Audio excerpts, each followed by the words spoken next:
정권 교체의 대의 앞에 분열할 자유도 없습니다.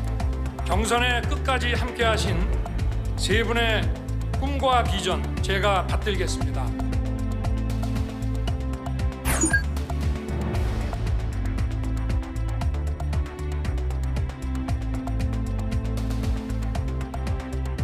별도의 모듈을 장착을 해가지고 이제 사장님네들이 직접 끄실 수도 있고 키실 수도 있고 하시게끔 그렇게 만들어드려요. 지금 150입니다. 150.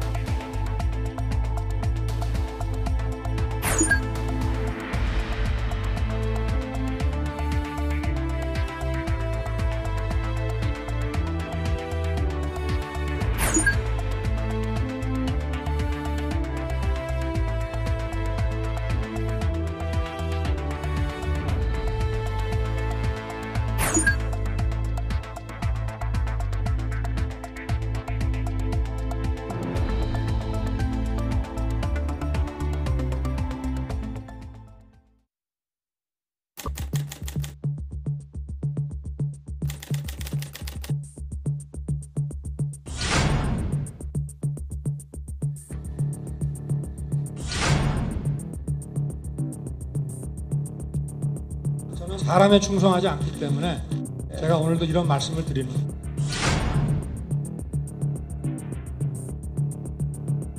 검사가 수사권 가지고 보복하면 그게 깡패지, 그게 검사입니까?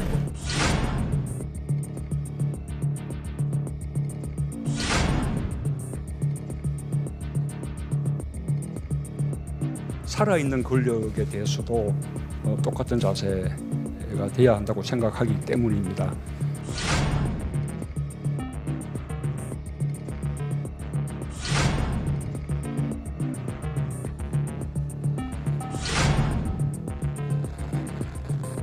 저 윤석열 반드시 정권 교체를 이루겠다는 결실함으로 나섰습니다.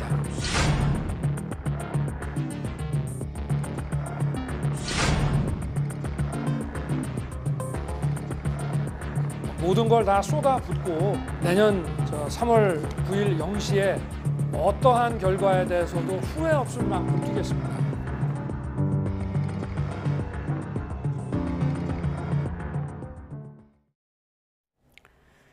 네, 여러분 안녕하십니까? 뉴스나이트 시작합니다. 20대 대통령 선거 국민의힘 후보로 윤석열 전 검찰총장이 선출됐습니다.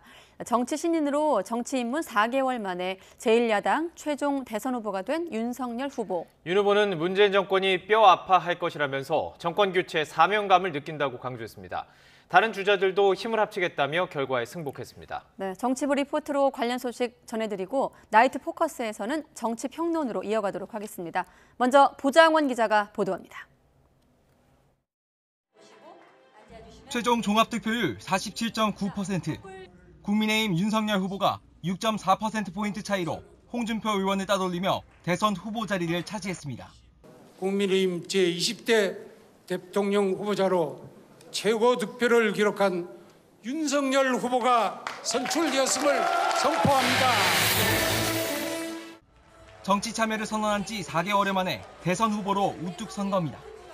윤 후보는 정권 교체로 국민 승리의 시대를 열겠다며 문재인 정권을 겨냥했습니다. 저희 경선 승리를 이 정권은 매우 두려워하고 뼈아파할 것입니다. 조국의 위선, 추미애의 오만을 무너뜨린 공정의 상징이기 때문입니다. 자신의 사전에 내로남불은 없을 거라면서 국민의 지지와 성원이 언제든지 비판과 분노로 바뀔 수 있다는 겸손한 자세로 임하겠다고도 강조했습니다. 정권 교체의 사명은 혼자 이룰 수 없는 만큼 원팀을 이뤄달라고 다른 주자들도 끌어안았습니다. 정권 교체의 대의 앞에 분열할 자유도 없습니다. 경선에 끝까지 함께하신 세 분의 꿈과 비전 제가 받들겠습니다.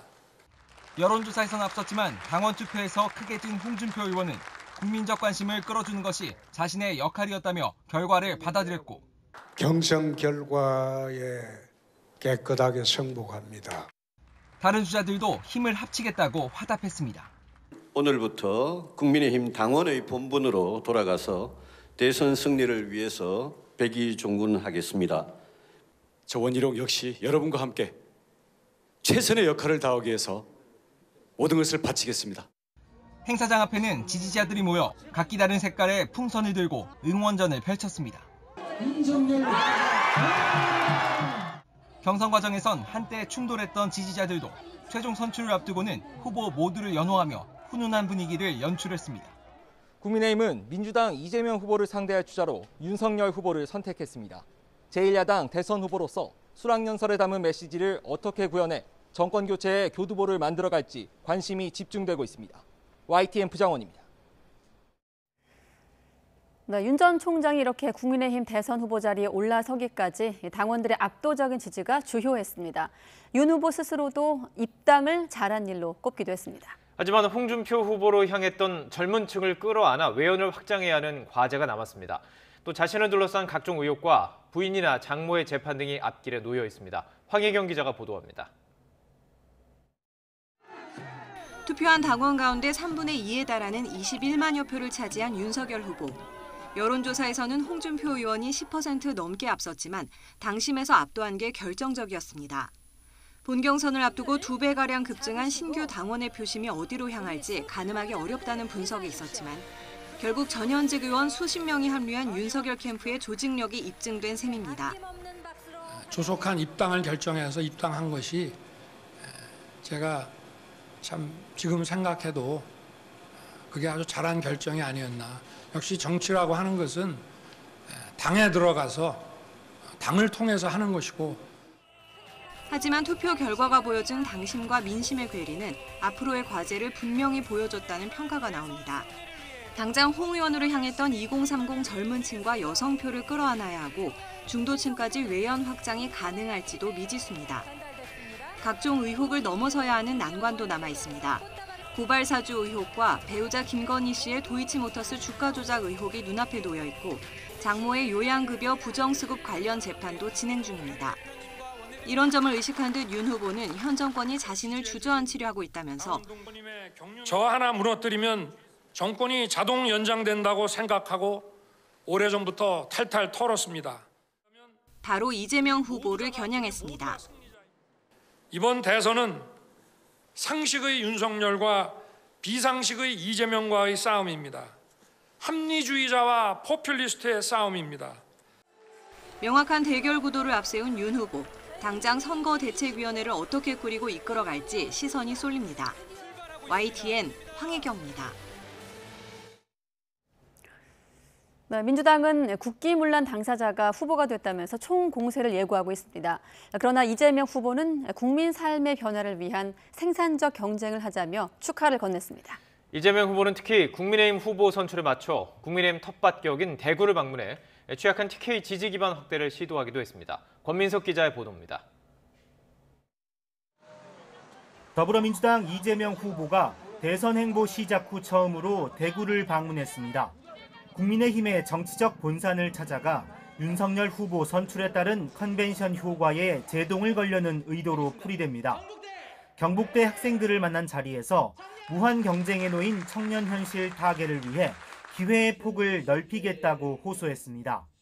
공정성을 회복하는 일이 결국은 성장하는 길이고 이 성장을 해야 새로운 기회가 생기고 그래야 여러분의 경쟁의 장도 넓어지기 때문에 또 조선의 개혁 4대부 본고장이었던 대구는 보수의 심장이 아닌 개혁의 심장이었다며 TK 청년 표심을 자극했습니다. 문재인 정부 대북 정책을 평가해달라는 질문엔 남북 무력 충돌 상황에서 벗어난 걸 성과로 들며 북한을 이렇게 빗대기도 했습니다. 삶은 소대가리라고 가끔 흉만 봐도 총질은 안 하지 않냐. 북한이라는 존재는 정말로 특이한 존재입니다. 친한 친구도 아니고 확 버려버리려다가 버려지지도 않고 꼭 코로나 같아, 코로나. 대구 민심 풍향계인 서문시장을 방문하고 대구 지역 청년과 오찬도 함께한 이 후보는 윤석열 후보를 향해선 일단 선의의 경쟁을 다짐했습니다. 우리가 경쟁이 아니라 어떻게 하면 우리 국민들의 삶을 더 낫게 만들고 우리 국가를 더 희망적으로 만들지 선의의 경쟁, 잘하기 경쟁을 했으면 좋겠습니다. 반면 민주당은 총공세 채비에 나섰습니다. 윤 후보가 검찰 중립성을 심각하게 훼손하고 국기를 문란케 한 장본인이라 진심 어린 축하는 어렵다고 꼬집었습니다. 각종 망언과 실언으로 국민을 조롱하고 비하해 대선을 추태의 경연장으로 만든다면서 여러 비리 의혹 수사에 적극적으로 협조하라고 비난했습니다. 이재명 대 윤석열 후보로 대선 대진표가 완성되면서 후보 간 신경전은 물론 여야의 총력전도 한층 치열하게 전개될 것으로 보입니다. YTN 권민석입니다. 네, 이재명 대 윤석열, 윤석열 대 이재명. 이 두 후보는 이제 넉 달간의 사활을 건 전면전에 돌입합니다. 걸어온 삶도 철학도 극과 극인 이재명 후보와 윤석열 후보는 대선 전국 모든 전선에서 강하게 충돌할 것으로 예상됩니다. 핵심 쟁점을 이만수 기자가 짚어봤습니다. 지난 여름 대선 출마 선언 당시만 해도 민주당 이재명 후보와 국민의힘 윤석열 후보의 기싸움은 탐색전에 머물렀습니다. 국정이라고 하는 게 그렇게 호락호락 쉽게 익혀서 될 수 있는 일은 아닌데 좀 더 열심히 공부하시기 바랍니다. 굉장히 열심히 하시고 변론도 잘 하셨던 것으로 기억이 나고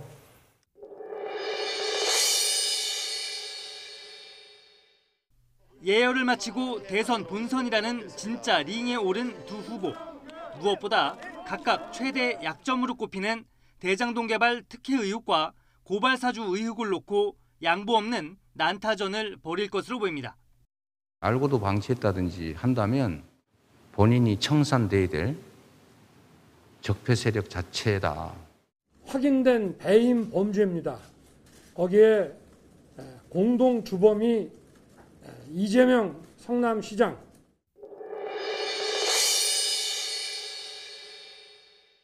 이재명 후보 측은 윤석열 후보의 자질 부족에 대한 공세를 벼르고 있습니다. 주 120시간 노동과 부정식품, 전두환이 정치는 잘했다는 등의 발언은 평소 철학과 역사 인식이 반영된 것으로 대통령 자격이 아예 없다는 겁니다. 민주주의 체제 속에서 혜택만 누리던 분이어서 전두환이라는 이름이 가지는 그 어목함을 전혀 이해하지 못했을 겁니다. 윤석열 후보 부인과 장모 관련한 의혹도 파고들 것으로 보입니다.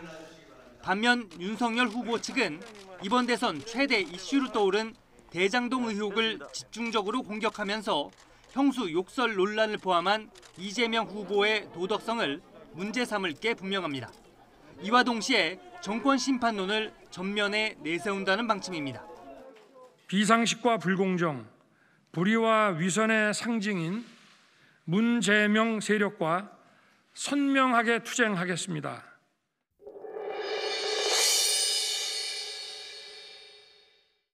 문재인 정부를 바라보는 인식 차만큼 공약과 정책을 두고도 정면 충돌이 불가피합니다. 1호 공약으로 성장 회복을 제시한 이재명 후보는 개발이익 환수를 포함한 부동산 대개혁으로 문정부와 차별화에 시동을 걸었고 윤석열 후보는 상식과 공정, 정의의 새 시대를 열겠다면서 문재인 정부 정책 대거 폐기를 기치로 내걸었습니다.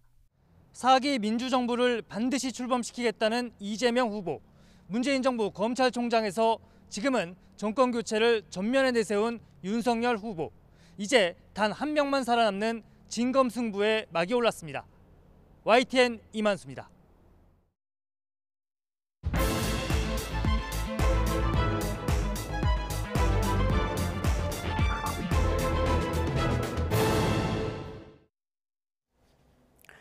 네, 윤석열 전 총장이 이렇게 국민의힘 대선 후보로 공식 선출되면서 20대 대선의 대진표가 갖춰지고 있습니다.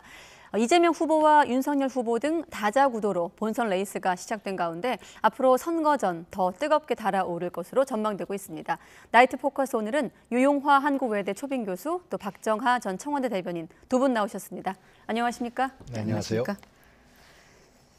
자, 정치 입문 4개월 만이고 입당은 한 3개월여 만이더라고요. 자, 윤석열 전 총장의 제1야당 대선 후보 선출 어떤 의미가 있다고 보십니까? 뭐 축하할 만한 일이죠. 그리고 당원에서 압도적인 표로 당선됐기 때문에 특히 들어온 지 얼마 안 되는 신인이 그러나 이제 표 분석을 해봤을 때는 여론조사에서 국민 여론조사에서 홍준표 후보하고 한 11% 차이를 냈단 말이죠.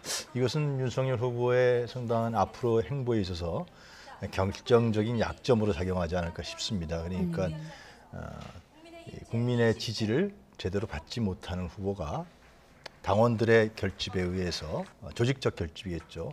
의해서 탄생한 후보다라는 부분들은 확장성 문제라든가 또 20, 30대층이라든가 그리고 이제 당원의 조직적 어떤 그 조직적 꿈을 모아냈던 부분들은 캠프의 거의 대부분의 전현직 국회의원과 당내 당이었다 그러잖아요. 네. 그런 사람들이 결국은 자신들의 어떤 기존 정치권을 이해관계를 지키기 위해서 총동원령을 내렸던 것이 아니냐. 네. 민심 앞에 위기의식에서.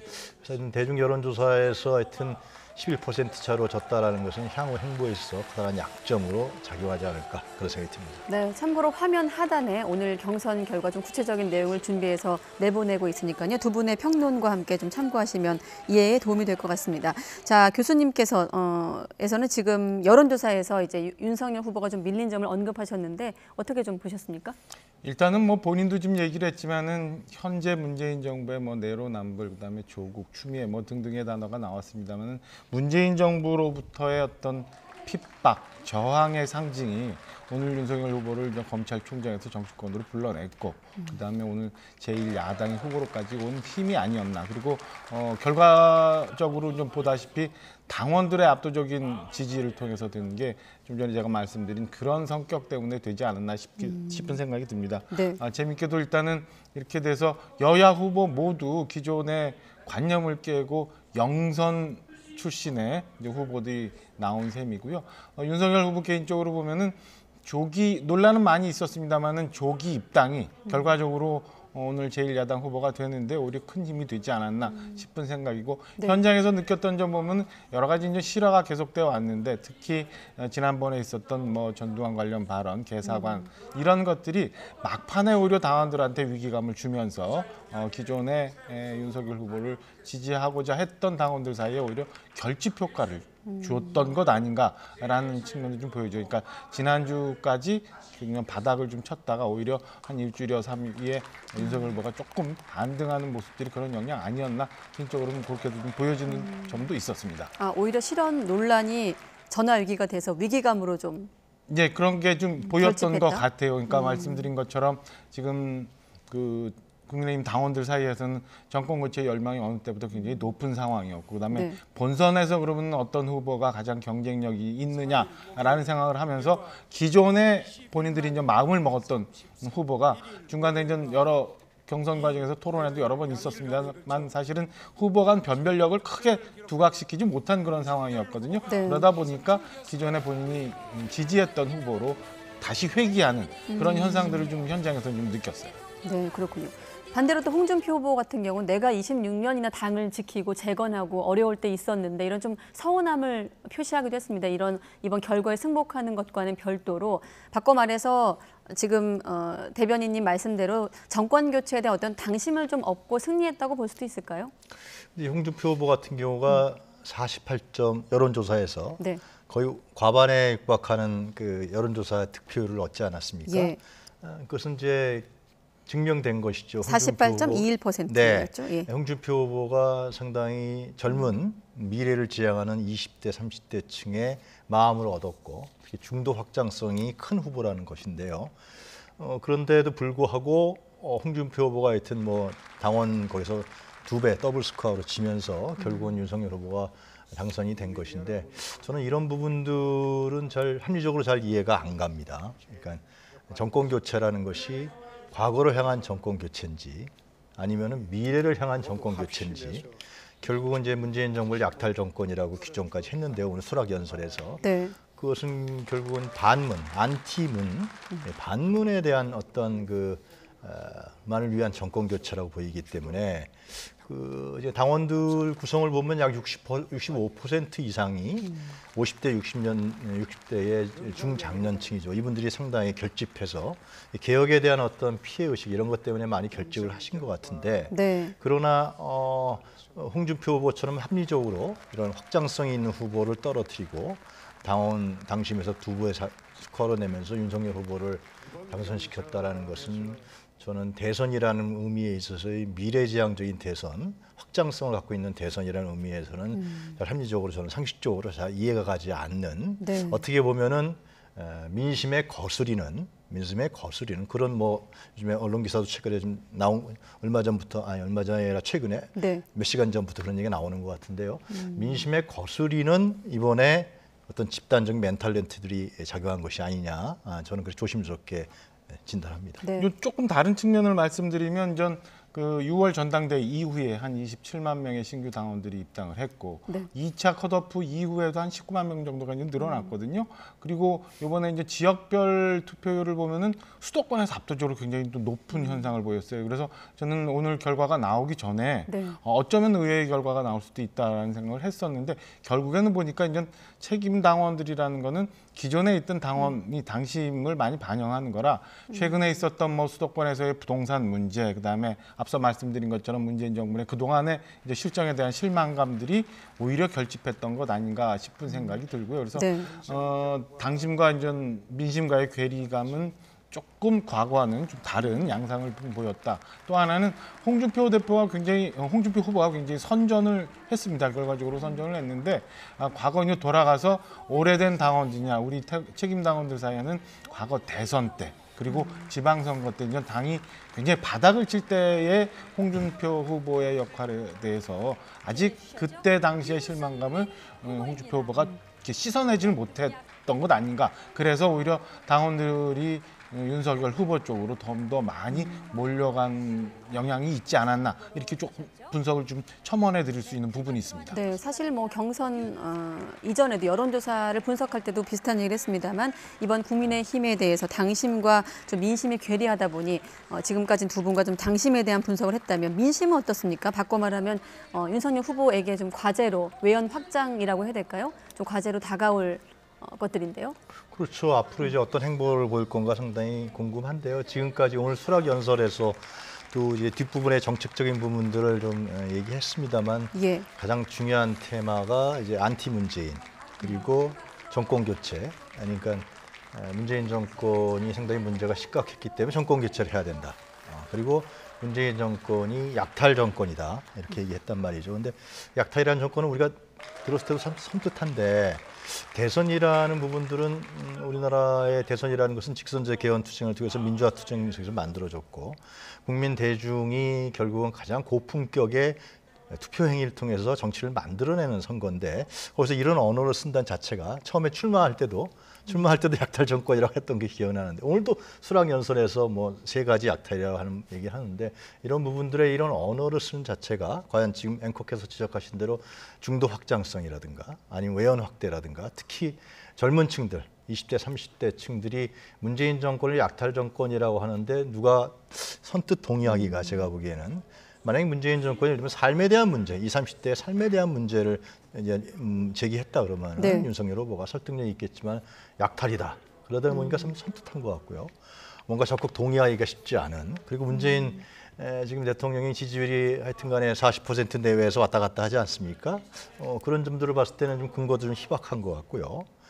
아직도 그런 확장성이라든가 이런 부분에 대해서는 윤석열 후보가 인식 자체가 좀 그런 식으로 생각하지 않는 것 같다라는 생각이 듭니다. 네, 덧붙여서 기억하실 겁니다. 경선 과정에서 이제 윤 후보가 공격을 받았던 홍준표 캠프 측에서 공격했던 부분이 20대 3%, 30대 9%, 398 네. 후보라는 지적 아니겠습니까? 바꿔 말하면 또 민주당 이재명 후보 쪽에서는 어떤 공략 포인트가 될 수도 있을 건데 어떻게 좀 전개될까라고 보십니까? 이거는 당연히 지금까지는 당내 경선이었기 때문에 아까 말씀 주신 것처럼 뭐 현 정부에 대한 실망감 뭐 이런 걸로 이제 극복해낼 수 있었지만은 앞으로 본선 과정에서는요 본인이 해결해야 될 숙제라고 보여집니다. 그러니까 중도층의 어떤 이슈를 가지고 접근해서 소구를 할 건가, 그다음에 2030의 마음을 어떤 식으로 잡아갈 건가, 이거는 순전히 앞으로 이제 본선 과정에서 후보가 풀어가야 할 숙제라고 생각을 하고요. 네. 그걸 극복하지 못하면 사실은 지금까지 뭐 양당의 적극 지지층은 이미 마음을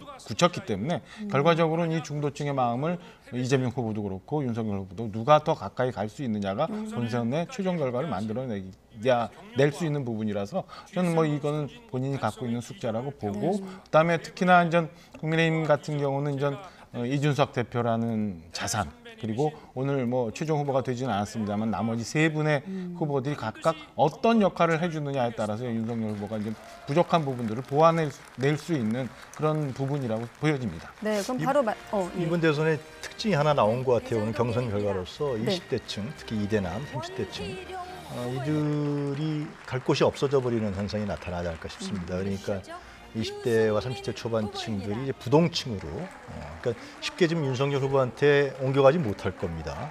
그렇기 때문에 여러 가지 대중의 삶에 대한 문제에 대해서 윤석열 후보가 상당히 허약한, 취약한 발언들을 많이 했기 때문에 쉽게 옮겨가지 못하고 홍준표 후보에서 옮겨가지 못하기 때문에 그 층들을 이제 과연 누가 공략하느냐, 상당히 부동화됐다 그런 측면도 발견되는 것 같습니다.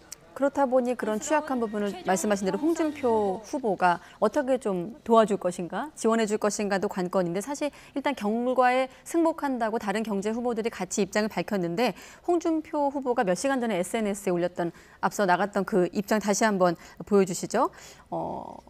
백의종군이란 표현도 눈에 띕니다만은 헌신한 당에서 헌신짝처럼 내팽개침을 당했어도라는 표현이 좀 눈에 띄긴 합니다.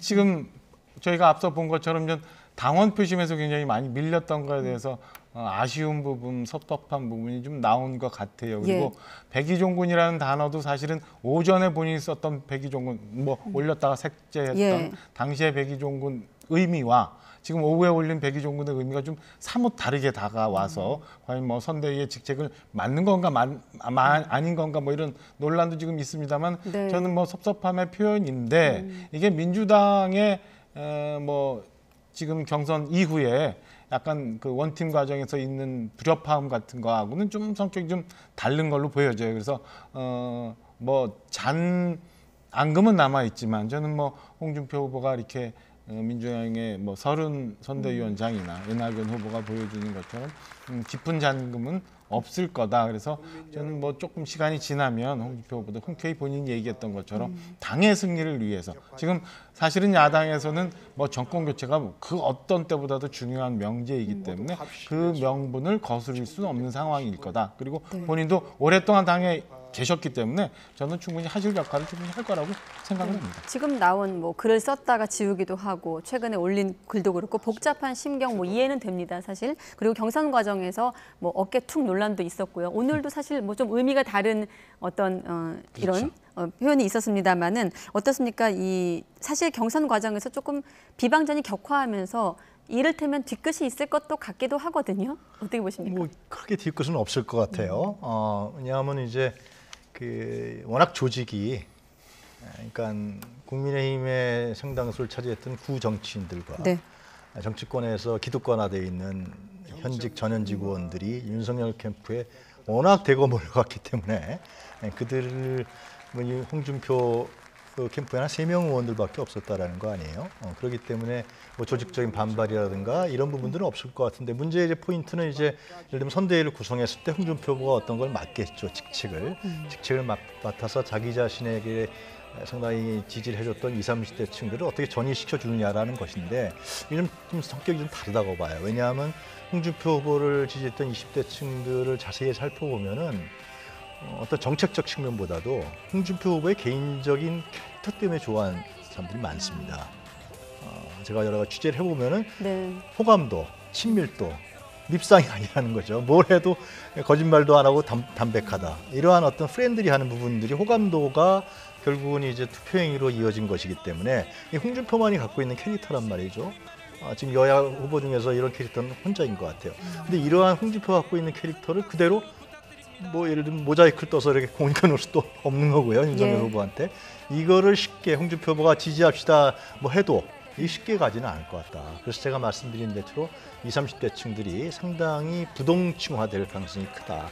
이런 부분들을 이제 이재명 후보라든가 뭐 윤석열 후보가 어떻게 접근하느냐 이런 부분들이 이번 대선에 있어서 가장 중요한 키가 되고 변수가 되지 않을까 저는 생각합니다. 자, 짧게 한 가지만 더 여쭤보면 물론 경선 방식이 좀 여야가 다릅니다만 민주당 같은 경우 이제 이낙연 전 대표가 바로 승복하지 않은 부분과 함께 이른바 역컨벤션 효과를 좀 얘기도 했었는데 그런 점들이 좀 대비되는 것도 있을까요? 국민의힘 같은 경우는 지금 다른 경쟁 주자 모두 승복하겠다라고 좀 조금 다를 수 있다고 얘기긴 했군요. 보여집니다. 그러니까 그 경선 이후에 민주당 후보들이 보여줬던 모습과 국민의힘 다른 주자들이 본선 후보가 되지 못한 다른 주자들이 보여주는 모습이 다른 게 하나 있고요. 두 번째는 전 내용상으로 들어가서 네. 사실은 민주당 이재명 후보가 컨벤션 효과를 크게 거두지 못한 것은 3차 선거인단 결과에서 보듯이 사실은 대장동이라는 그 덫 이게 굉장히 큰 역할을 하고 있는 거라고 보여지거든요. 근데 그에 비해서 윤석열 후보는 물론 뭐 고발 사주권도 지금 수사 중이고 뭐 장모 이런 문제가 있지만은 그렇게 결정적인 거를 아직 부각되지 않은 상황이라 저는 뭐 다음 주 결과들이 여론조사 결과들이 나올 텐데 민주당처럼 그 컨벤션 효과나 아니면 박스권에 갇혀 있는 것보다는 훨씬 나은 컨벤션 효과를 보이면서 좀 윤석열 후보의 상승세가 좀 보이지 않을까 이렇게 조심스럽게 전망을 좀 해봅니다. 네. 그 컨벤션 효과 같은 경우는 이제 물론 민주당 설명을 하셨지만은 저는 이제 윤석열 후보가 자꾸만 제가 꼬투리 잡는 게 아니라 분석적으로 봤을 때 국민 여론조사에서 11% 차이로 크게 졌기 때문에 그것은 왜 중요하냐면 현대 정치에서 이 대중 정치가 가장 중요한 것이거든요. 대중적 지지와 대중적 정당성을 확보하는 것이 중요한데 네. 이런 부분들이 이번 경선 과정에서 윤석열 후보가 상당히 놓친 부분이고 얻지 못한 부분이라는 겁니다. 그렇기 때문에 이런 대중적 지지와 대중적 정당성, 현대 정치의 특징 이런 부분들이 확보되지 않기 때문에 과연 컨벤션 효과가 그렇게 크게 나타날 것이냐 저는 그런 부분에 대해서는 회의적이라고 생각합니다. 네, 한번 그 효과가 있을지 없을지 한번 지켜보도록 하겠습니다. 네, 한때는 문재인 정부의 상징이기도 했습니다. 윤 전 총장. 물론 정적으로 물러나긴 했습니다만 오늘 그 후보 선출 이후 YTN 인터뷰에서도 상식과 비상식의 싸움이라면서 반드시 정권 교체를 하겠다고 밝혔거든요. 한번 발언 직접 들어보도록 하겠습니다. 대한민국을 정상화를 시키는 거죠. 예. 정상화 안 되고 비상식과 또 법치를 벗어난 그 정부라고 하는 것은 그 정부 자체가 약탈 정부 아니겠습니까? 그렇죠? 예. 이 수락 연설문에 조국 전 장관, 추미애 전 장관을 언급하신 배경은 무엇입니까?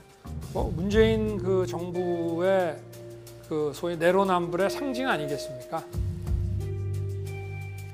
네, 이번 발언에 문재인 정부 들어가 있고 조국 전 장관, 추미애 전 장관 다 들어가 있습니다. 어떻습니까? 지금 정부를 특별히 약탈 정부라고 규정한 이유가 어디에 있을까요?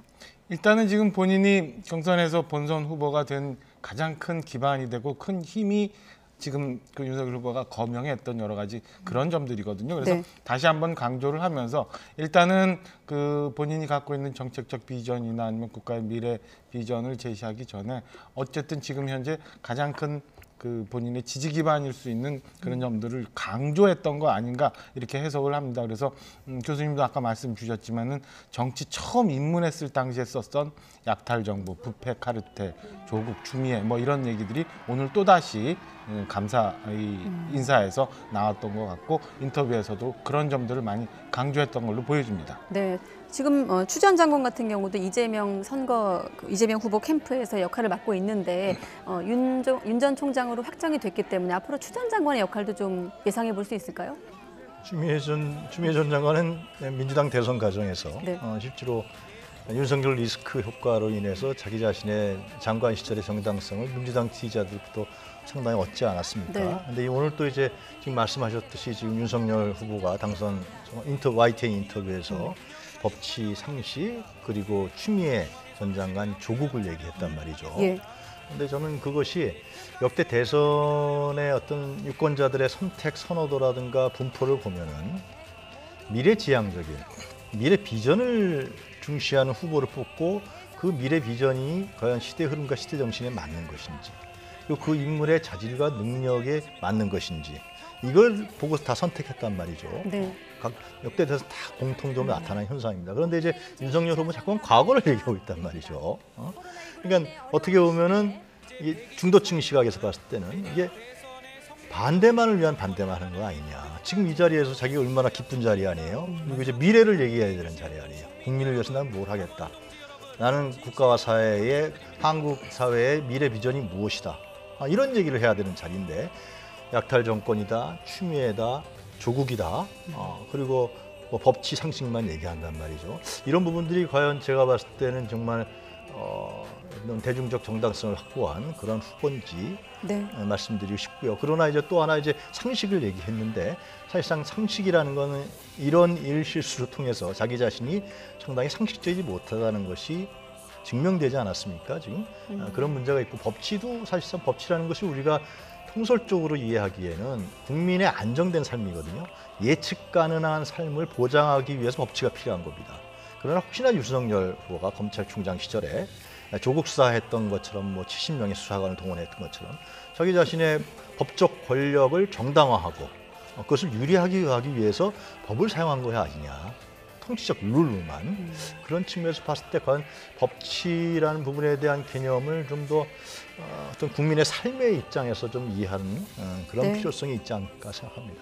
네. 민주당 이재명 후보를 겨냥한 발언도 있었습니다. 자, 이재명 후보의 강점과 약점에 대해 묻는 질문이 있었는데 어떻게 답변했을까요? 글쎄 뭐 어떤 일이든 그 추진해 나가는 것이 아주 강점이 아니겠습니까? 예. 약점은 옳은 일을 추진해야 되고 예. 또 현실성 있는 걸 추진해야 되고 국민과 국가에 도움이 되는 걸 추진해야 되는데 그 목표와 방향성이 없다는 것이 그게 뭐 큰 약점이 아닌가 그렇게 생각합니다. 그러니까 이재명의 강점은 추진력이다. 자, 이번엔 그럼 시점을 좀 바꿔서 지금 이제 야당 상대당의 후보로 윤 전 총장이 확정이 됐습니다. 이재명 후보의 속내를 한번 예상해 본다면, 그러니까 쉽게 말해 홍준표가 아니라 윤석열, 어떻게 지금 내심 어떤 생각을 하고 있을까요? 뭐 민주당 지도부도 그렇고 이재명 후보도 그렇고 저는 다소 껄끄럽게 생각하지 않을까 싶습니다. 그러니까 네. 좀 전에 지금 현재 윤석열 후보가 여러 가지 얘기를 좀 했었지만은 사실은 지금 정권 교체 지수가 어느 때보다도 굉장히 높은 상황이잖아요. 뭐 여론조사 기관마다 조금씩 차이는 보이지만 그래서 윤석열 후보의 처음 초기 동력의 출발점은 불가피하게 문재인 정부에 대한 반감, 실정에 대한 비판일 수밖에 없다고 보여지는데요. 이게 사실은 홍준표 후보보다는 윤석열 후보가 좀 더 국민들한테 강렬하게 다가갈 수 있는 부분이에요. 그래서 그런 점에 있어서 저는 이재명 후보나 민주당 지도부가 그간 경선 과정에서도 홍준표 후보보다는 윤석열 후보의 공격을 더 많이 했고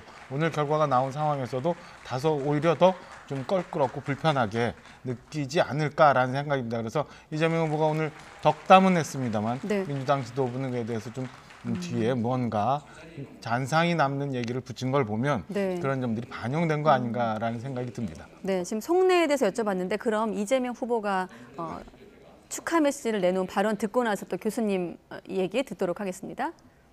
네. 후보로 되신 거 축하드리고요. 우리가 정쟁이 아니라 어떻게 하면 우리 국민들의 삶을 더 낫게 만들고 우리 국가를 더 희망적으로 만들지 선의의 경쟁, 잘하기 경쟁을 했으면 좋겠습니다. 네. 이재명 후보의 속내 같은 질문 드릴 텐데 한 가지 덧붙이면 사실 민주당 입장에선 지금 뭐 높은 수위로 공세를 하고 있습니다만 사실 뼈아픈 상대 이수도 있어요. 민주당 입장에서는. 네. 그것은 이제 여론조사 지표선에서 나오는 정권 교체 그 지지율이 높다라는 것이죠. 네. 그러니까 지금 윤석열 캠프에 있었던 그 전현직 의원들이라든가 정치가들 그리고 윤석열 후보도 오늘 제가 소락연설을 하는 걸 자세히 들어보면 정권 교체라는 얘기를 계속 한단 말이죠.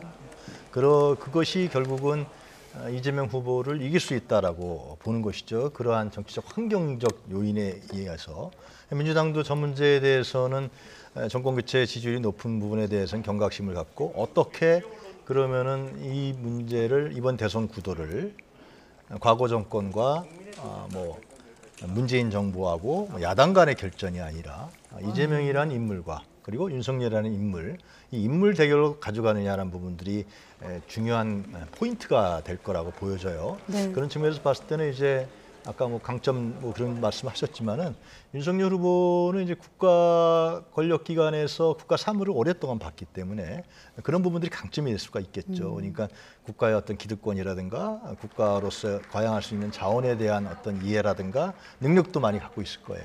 그러나 이제 반면에 이제 국민적 삶의 문제, 대중의 삶의 문제에 대해서는 한 번도 경험해 보지 않았고 특히 이제 흑수저로서의 이재명 후보 같은 경우는 과거의 청년 시절, 청소년 시절뿐만 아니라 지방자치에서의 어떤 그 생활의 정치의 문제라든가 이런 부분 속에서 행정 통한 삶의 정치를 구현해왔던 인물이기 때문에 저는 그런 국가 권력의 사무를 받던 분이랑 어떤 이런 지방 국민이라는 문제, 이 국민의 삶이라는 문제, 이런 부분들이 중요한 틀로 저는 작용하면서 국민들이 어떤 선택을 할 것인가, 네. 어떤 부분이 더 필요한 것인가 이렇게 되지 않을까 싶습니다. 네. 자, 이제 남은 질문들은 앞으로 경선 캠프를 어떻게 꾸려갈 것인가와 이제 윤 전 총장에게 주어진 과제, 이를테면 고발 사주 의혹 같은 부분이겠죠. 자, 일단 경선 캠프 관련해서 이제 본선 선대위로 전면 재편될 전망인데 경선 직전에 이제 김종인 전 위원장이 또 지지를 선언했고 김종인 전 위원장 주변 사람들이 또 캠프에 들어가 있기도 하고요.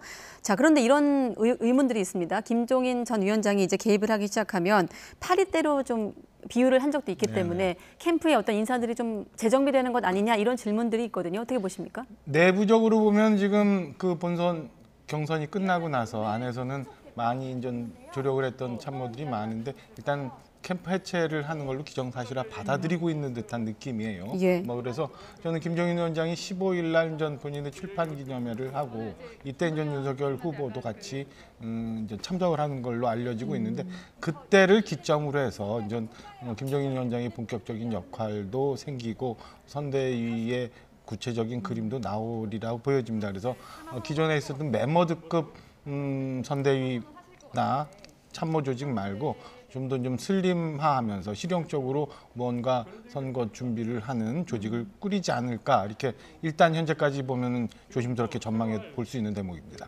저는 김종인 위원장 얘기를 할 때 민주당 지금 선대위 구성도 전 마찬가지라고 보여지는데요. 그 비교하면서 말씀드리죠. 네. 민주당 선대위도 지금 뚜렷한 이재명 후보의 컬러에 맞는 선대위 구성이 안 돼 있는 것 같아요. 그냥 뭐 용광로 선대위라고 해서 이낙연 후보 측에서 이랬던 사람, 정세균 후보 측에서 이런 사람이 공동 선대위원장이 11명이 12명이잖아요.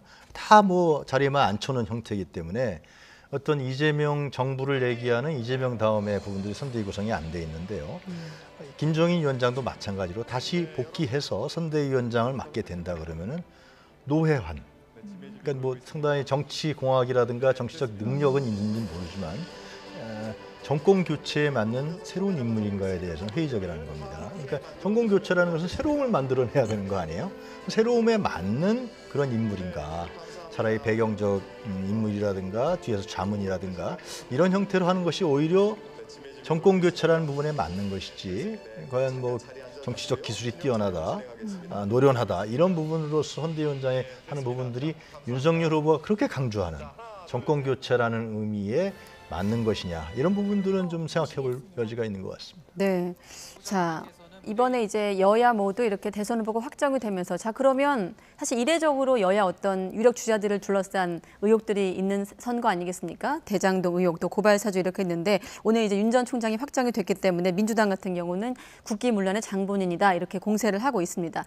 두 가지 시각이 엇갈리고 있는 것 같습니다. 대선이 다가오니까 이거 수사 제대로 하겠어라는 시각이 있고 아니다 이럴수록 더 수사를 더 잘할 것이다라는 시각이 있는데 두 분은 어떻게 보십니까? 저는 지금 현재 있는 뭐 고발 사주권이나 아니면 대장동 건의 검찰 수사에 대해서는 굉장히 미진하다고 보여지고요.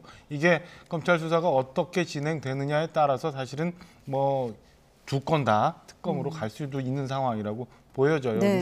근데 어쨌든 검찰 수사와 관계없이 이번 대선은 굉장히 유례를 찾아볼 수 없을 정도의 네거티브가 강한 그런 선거가 될 거로 전망이 되고 양 진영 사이에서 이런 그 이슈를 가지고 싸우는 사이에 과연 전 중도층과 정치 고관여층이 아닌 나머지 분들한테 어떤 당이 어떤 후보들이 더 접근할 수 있는 이슈를 만들어내느냐가 최종 대통령이 되는 그 가장 큰 시발점이 된다고 보여져요. 그래서 네.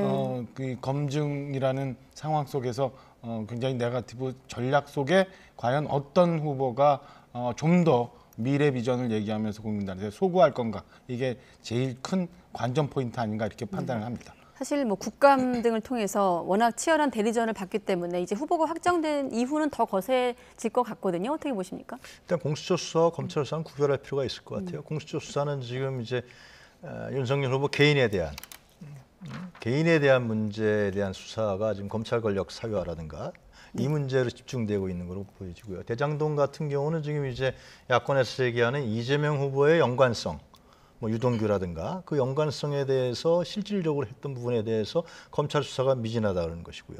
여권 입장에 봤을 때는 왜 자금의 흐름을 제대로 추적하지 않느냐.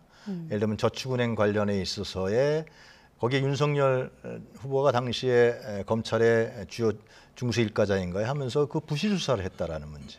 그리고 이제 김만배 누나와 또 관계 문제. 네. 그리고 박영수 특검인에 대한 제대로 된 수사를 하지 않는 문제. 그리고 50억 클럽에 나왔던 검찰 출신들에 대한 부분에 대한 수사가 미진하다라는 거. 그리고 이제 그 거대한 자금, 예를 들면 하나은행 컨소시엄이 예를 들면 그렇게 거대한 자금을 투자했고 지분도 상당히 가져갔는데 소액의 이득만 취했다라는 문제. 그것이 7%의 화천대유에 다 갔다라는 이러한 복잡한 이러한 부동산 카틀적인 이런 부분들에 대한 수사를 안 하는 것이 여권에서 상당히 불만하기 때문에 네. 이번 수사 같은 건 여야 다 상당히 불만을 갖고 있는 검찰을 바라볼 때 불만을 갖고 가는 그런 방향으로 가고 있지 않나 그런 생각이 듭니다. 자, 끝으로 각각 1분씩 드릴 수 있을 것 같은데 야권 연대에 대해서 좀 깊은 얘기를 할 수는 없을 것 같고 일단은 다자구도로 전개될 것으로 예상되고 있는데 다자구도로 쭉 간다면 왜냐하면 지금 다들 단일화에 대해서 안 할 것이다라고 선을 긋고 있기 때문에 요 본리를 따진다면 국민의당, 민주당 어떻게 보십니까? 일단은 뭐 이게 각 후보가 갖고 있는 그러니까 국민의힘의 윤석열 후보가 갖고 있는 선거 임박해서의 지지율 그다음에 안철수 후보, 그러니까 보수 진영에 좀 더 가깝다고 평가되고 있는 안철수 후보의 당시의 지지율 이런 것들이 최종적인 단일화의 계기가 될 거라고 보여집니다. 그래서 지금 현재 안철수 후보가 갖고 있는 한 4%에서 6%의 지지율을 본인이 여하에 높이면 단일화의 중대 상수로 작용할 수 있을 것 같고 그렇지 않고 본선 결과에 영향을 미칠 수 없을 정도로 좀 지지율이 떨어진다라고 하면 어쩌면 안철수 후보는 정치적으로 선거에서 의미 없이 고사되는 과정을 거쳐갈 수도 있다. 저는 뭐 이렇게 조심스럽게 전망을 하고 심상정 후보의 정의당은 이와는 조금 다른 성격을 갖고 있어서 그거는 뭐 최종적으로 완주를 할지 안 할지는 제가 볼 때 개인적으로는 좀 더 지켜봐야 될 대목이라고 보여집니다. 예. 아마 안철수 후보는 후보 단일화 과정을 통해 갖고 뭐 공동 지분을 받거나 정치공학적 딜을 할 가능성이 상당히 크다고 여겨집니다. 반면에 심상정 후보 같은 경우는 정의당이 존립 자체에 대한 위기와 위협을 많이 받고 있거든요. 그렇기 때문에 민주당과의 차별성을 나타내지 않는 한 정의당이 실제로 정치권에서 굉장히 다음 총선에서 거의 존재 자체가 미미해질 가능성이 크기 때문에 아마 심상정 후보는 지지율이 몇 % 나오든 간에 완주할 가능성이 상당히 크다 그렇게 여겨집니다. 네, 이 같은 다자 구도 속에서 당심을 얻고 승리한 윤석열 전 총장. 앞으로 고발 사주 의혹이나 또 가족 관련 문제들을 어떻게 극복하고 또 민주당 이재명 후보와 경쟁 구도를 이뤄갈지 함께 지켜보도록 하겠습니다. 네, 두 분 오늘 고맙습니다.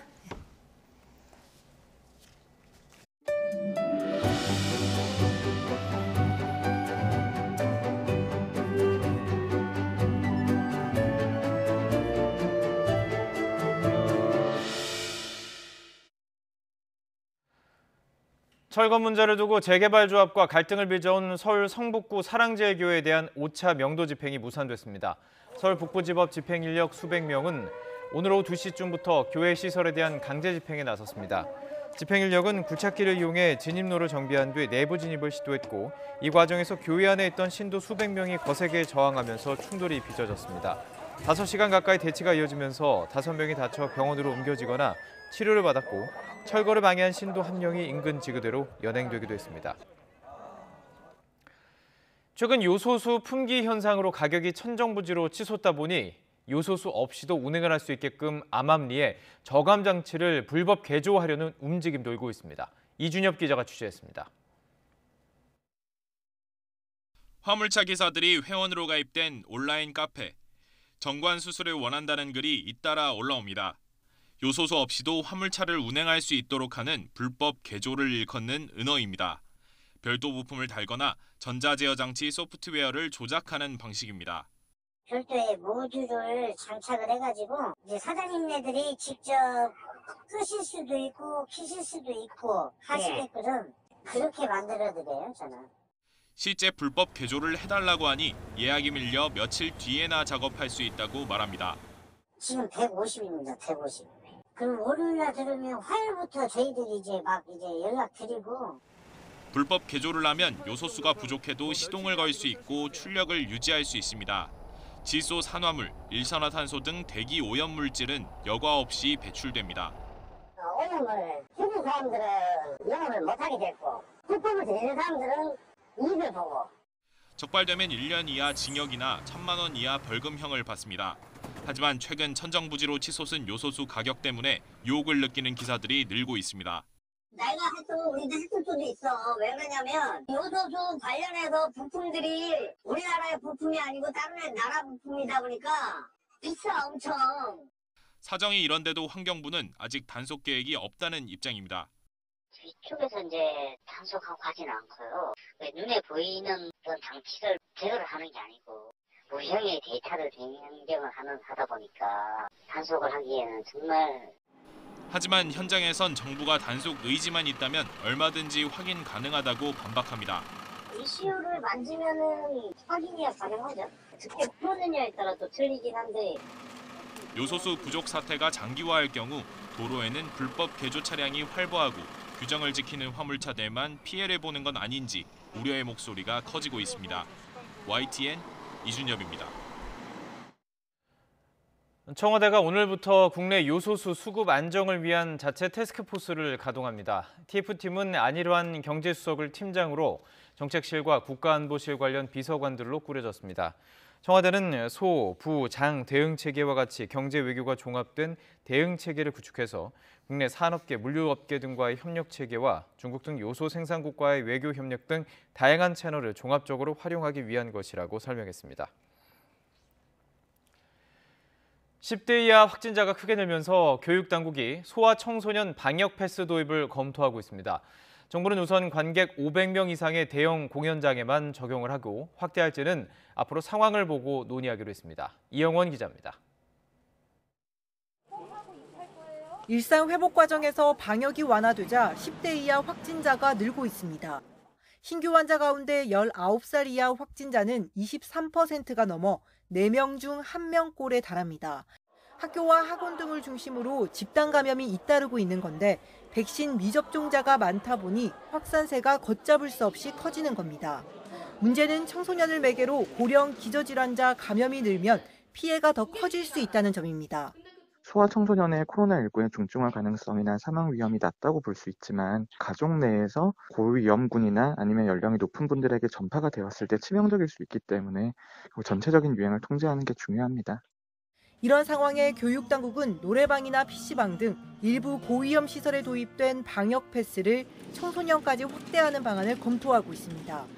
현재는 18살 이하 소아 청소년의 경우 방역 패스를 적용받지 않고 있는데 감염 취약 시설에는 이런 예외를 두지 않도록 해야 한다는 겁니다. 이에 대해 최종 결정권을 가진 중앙재난안전대책본부는 일부 현장 의견이 있지만 정부 차원에서 논의하고 있지는 않다고 선을 그었습니다.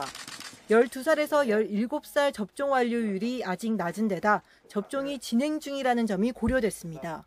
청소년들의 방역 패스 적용과 관련해서는 관계부처나 현장에서의 의견들은 있으나 중대본 차원에서는 아직 위험도가 높은 다중이용 시설의 방역 패스 적용까지 논의되고 있지는 않습니다. 다만 500명 이상의 대규모 비정규 공연 시설의 경우 감염 위험이 크다는 점을 고려해 제한적으로 청소년 방역 패스를 적용하기로 했습니다. 자영업자 반발을 의식해 일단 최소한으로만 도입한 뒤 10대 이하 감염 사례와 위험도, 접종률 등을 고려해 방역 패스 대상 확대 여부를 검토한다는 방침입니다. YTN 이영훈입니다. 생후 16개월 된 정인이를 학대해 숨지게 한 혐의로 재판에 넘겨진 양모에 대해서 검찰이 항소심에서도 법정 최고형인 사형을 구형했습니다. 양모는 최후 진술에서 자신이 한 짓은 입에 담기에도 역겹다며 모든 잘못을 인정하고 깊이 반성한다고 말했습니다. 김다은 기자가 보도합니다. 생후 16개월 된 정인이를 학대해 숨지게 한 양부모의 항소심 결심 공판. 검찰은 양모 장모 씨에게 사형을 구형했습니다. 1심 때와 같은 구형량입니다. 검찰은 스스로 방어하기 어려운 16개월 아이를 상대로 한 범행이라는 점에서 죄질이 불량하다고 지적했습니다. 그러면서 영원히 사회와 격리되는 극형이 선고돼야 한다며 가석방 가능성이 있는 무기징역형은 사형을 온전히 대체할 수 없다고 강조했습니다. 또 아동 관련 기관 취업 제한과 전자장치 부착, 보호 관찰도 함께 명령해달라고 요청했습니다. 검찰은 양부 안모 씨에게도 중형을 구형했습니다. 정인이를 엄마로부터 구조하지 않고 외면해 끝내 숨지게 한 책임을 물어야 한다며 1심과 같은 징역 7년 6개월을 선고해달라고 요청했습니다. 이어진 최후 진술에서 장 씨는 자신이 한 짓은 입에 담기에도 역겹고 엽기적이었다고 울먹였습니다. 그러면서 최악의 엄마를 만나 최악의 방법으로 생을 마감한 둘째에게 무릎 꿇고 사과한다고 말했습니다. 안 씨도 무책임함과 무지함으로 일어난 일이라며 평생 속죄하는 마음으로 살겠다고 고개를 숙였습니다. 재판 시작 전부터 법원 앞에는 엄벌을 촉구하는 시민들이 모이기도 했습니다. 우리 정인이 우리나라의 아동 학대 근절을 위해서 잊지 말아야 합니다. 앞서 1심에서 장 씨는 살인 혐의가 유죄로 인정돼 무기징역을 선고받았고 안 씨는 징역 5년을 선고받고 법정 구속됐습니다. 양측 모두 판결에 불복하며 열린 2심 선고 결과는 오는 26일 나올 예정입니다. YTN 김다연입니다. 2살짜리 입양딸을 학대해 숨지게 한 혐의로 재판에 넘겨진 양부에게는 검찰이 무기징역을 구형했습니다. 검찰은 수원지방법원에서 열린 결심 공판에서 아동학대 살해 혐의로 기소된 양부 30대 서모 씨에게 무기징역을 선고해달라고 요청했습니다. 또 아동학대 치사 혐의로 재판에 넘겨진 양모 최모 씨에 대해서는 징역 10년을 구형했습니다. 양부 서 씨는 지난 4월 중순부터 5월 초까지 모두 6차례 걸쳐 입양딸 2살 A 양이 말을 듣지 않고 고집을 부린다는 이유로 구두 주걱과 손 등으로 여러 차례 때린 혐의를 받고 있습니다. 양모 최 씨는 이 같은 사실을 알면서도 적극적으로 제지하지 않고 다친 A 양에게 적절한 치료를 받지 않게 한 혐의를 받습니다. 지난 5월 외상성 뇌출혈로 의식을 잃은 A 양은 뒤늦게 병원으로 옮겨져 연명 치료를 받던 중에 지난 7월 끝내 숨졌습니다. 말다툼을 하다 부인을 살해한 남편이 체포됐습니다. 이 남편은 가정폭력을 저질러서 집행유예를 선고받은 지 2달도 안 된 시점에서 저지른 범행이었습니다. 고재영 기자의 보도입니다.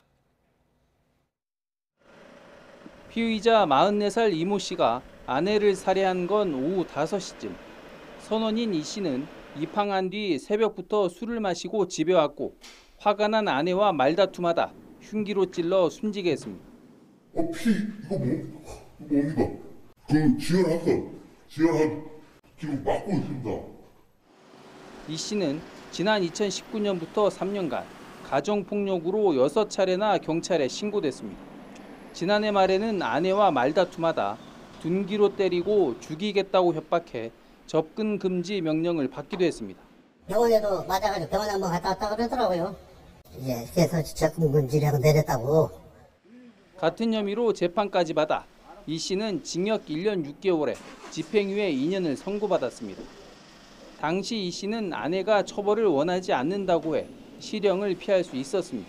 이 씨는 피해자에게 특수상해 등의 혐의를 저지른 것으로 법원에서 징역형의 집행유예형을 선고받고도 2달 만에 살인을 저질렀습니다. 경찰은 이 씨에 대해 살인 혐의로 구속영장을 신청했습니다. YTN 고재영입니다. 대장동 의혹의 핵심 인물들이 구속되면서 검찰 수사가 탄력을 받고 있습니다. 이제 특혜성 개발을 가능케 한 성남시 의회 로비 의혹을 겨냥할 것으로 보입니다. 다만 김만배, 남욱 두 핵심 피의자들을 구속 뒤 처음으로 불러 조사하려던 계획은 수사관이 코로나19에 확진돼서 미뤄졌습니다. 나혜인 기자입니다. 2라운드에 접어든 검찰 수사의 칼끝은 이른바 정영학 녹취록에서 30억 로비 대상으로 지목된 최윤길 전 성남시의회 의장부터 겨냥할 것으로 보입니다.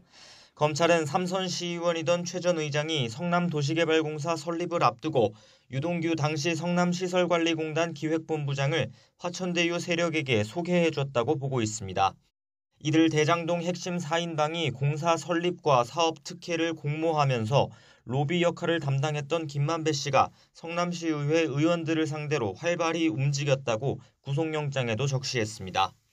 애초 한나라당 소속이었던 최 전 의장은 지난 2012년 의장 선출 과정에서 민주당으로 당적을 바꾼 뒤 이듬해 성남도시개발공사 설립 조례안 통과를 주도한 것으로 알려졌습니다. 의장직을 끝으로 시의회를 떠난 뒤엔 화천대유 부회장으로 일해왔는데 최근 로비 의혹이 불거진 뒤론 두문불출하고 있습니다. 지난달엔 돌연 전세로 살던 집을 비우고 경기도 광주의 한 아파트로 거처를 옮겼습니다. 인터뷰 안 할 거고요. 다음에 얘기할 기회가 있을 거예요. 앞으로는 안 받겠습니다. 죄송합니다. 아니요, 됐어요. 보도 다 해놓고 뭐. 정영학 녹취록엔 최 전 의장 외에도 시의원에게 20억, 실타는 350억 원이라는 구체적인 액수가 언급된 것으로 알려졌습니다. 검찰은 핵심 인물 김만배 씨와 남욱 변호사를 구속 뒤 처음으로 불러 조사하려 했지만 수사팀 수사관 한 명이 코로나19에 확진되면서 미뤘습니다. 시의회를 상대로 한 로비 의혹 수사는 대가성이 비교적 구체적인 만큼 당사자들의 혐의를 부인한다면 얼마나 물증을 확보했느냐가 관건입니다. 검찰이 김 씨 등의 구속기한 안에 광범위한 로비 의혹의 실체를 밝혀낼 수 있을지 주목됩니다. YTN 9입니다.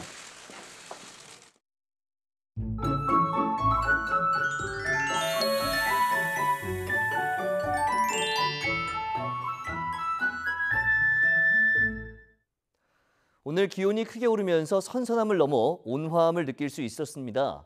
예년 기온을 1도에서 4도가량 웃돌았는데 내일은 오늘보다 기온이 더 오릅니다. 내일 서울 아침 기온이 9도로 아침에는 다소 쌀쌀하겠지만 한낮에는 21도까지 오르며 포근함이 감돌겠습니다. 또 하늘도 대체로 맑겠고 수도권과 충북에만 오전까지 미세먼지 농도가 짙게 나타나다가 오후에는 모두 해소되겠습니다. 다만 제주도에는 낮까지 약하게 비가 오겠고 전남 남해안에도 빗방울이 떨어지는 곳이 있겠습니다. 내일 아침 기온 오늘보다 1도에서 3도가량 높겠습니다.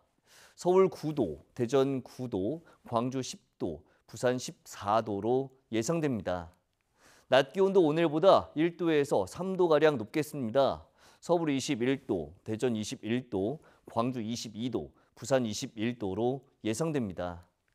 절기 입동인 모레까지는 맑고 포근하겠지만 다음 주 월요일에는 전국에 돌풍과 벼락을 동반한 요란한 비가 내리겠고 중부와 호남 지방은 주 중반까지 오락가락 이어지겠습니다.